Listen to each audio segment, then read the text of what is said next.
Ladies and gentlemen, your social security number and other sensitive information may have been hacked recently, and not only that, it has also been on the dark web up for sale. So recently, a major data breach happened to where it exposed nearly 3 billion of people's personal records. And these personal records have very sensitive information like your name, email, address, and unfortunately, your guys' social security number. So you guys might want to check your bank account to see if there's anything odd going on, or even the credit bureaus to see if anybody recently applied for anything using your name, whether it be a loan, credit card, etc. Now you guys might be thinking, why do I need to do this, and how did this even happen in the first place? Good question. So allegedly, I guess there's a group of hackers out there that have claimed to have stolen nearly 3 billion records of personal information from everybody in the United States, Canada, and even the United Kingdom. Now this alleged breach was reported back in April after a hacker announced it on a web forum, but the news really didn't travel far until a class action lawsuit was filed this August 1st against a data broker called National Public Data. And for those out there that do not know what National Public Data is, it's a Florida-based background check company that collects, buys, sells, and trades people's information without their knowledge. And this information is often sold to marketers or also used to help conduct background checks. But the reason they're being sued is because they're now being accused of acquiring people's information without their knowledge and their permission, which is what most data brokers out there tend to do. But the biggest thing that these guys failed to do is keep everybody's personal information safe from hackers. And since this lawsuit just recently happened on the 1st of August, the news had spread all over social media, so that's why everybody is just now talking about it, even though it happened back in April. This is definitely a big deal, and everybody should be concerned because now everybody's personal information is now at risk, including my own. News reporters and other entities have tried to reach out to National Public Data, the company that just got breached with all of our information, but they haven't really replied back to this situation just yet. But the nearly 3 billion files that were hacked with all of our sensitive information was actually being sold by the hacker on the dark web back in April for $3.5 million.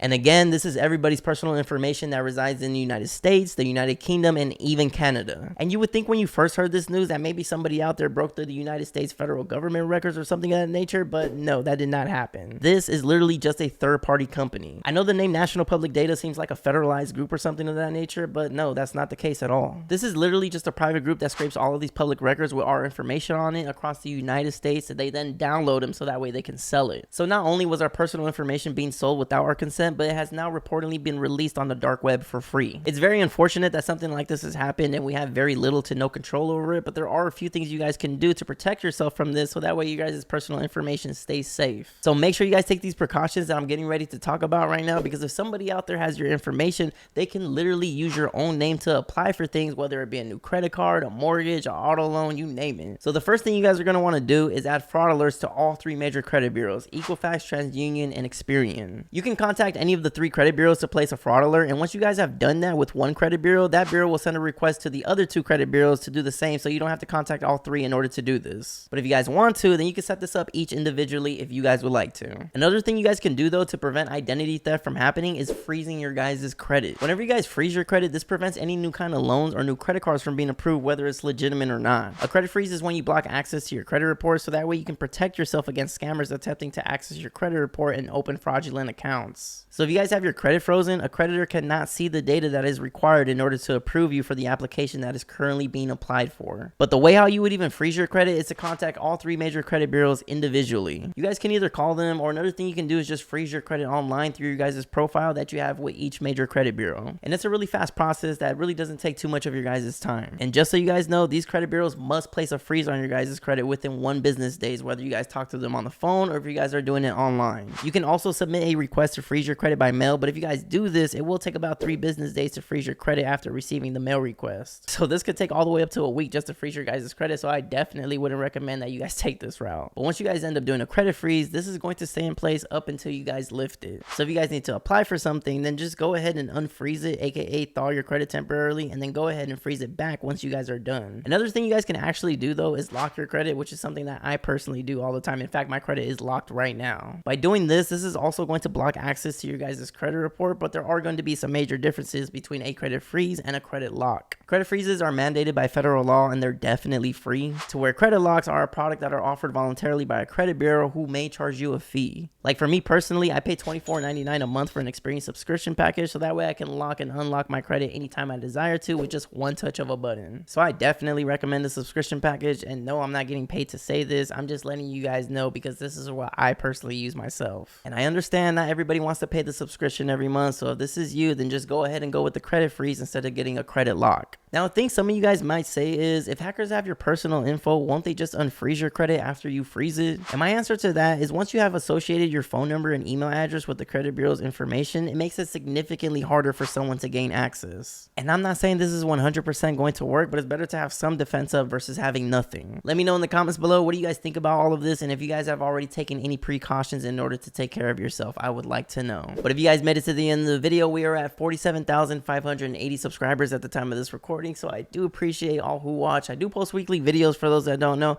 and if you guys haven't yet already, don't forget to hit the like button, subscribe to the channel if you guys haven't yet already, and don't forget to hit the notification bell so that way you guys get notified every time I post a new video. We talk about personal and business credit, real estate, and other financial related topics, so if that's something you guys are into, then you're probably going to want to consider subscribing. We talk about how to get high limits on your guys' credit cards, talk about how to boost your personal credit, how to obtain business credit, we talk about real estate, we talk about mortgage loan programs, we talk about all that. So this is your one-stop shop. And really quick, for those that don't know, I'm a licensed real estate agent and a licensed mortgage loan originator in Southern California. So if you guys have any questions in regards to real estate, or if you guys are trying to purchase a home, all my information will always be in the description below. Thank you guys so much for watching, and I will see you guys in the next video. Thanks for watching.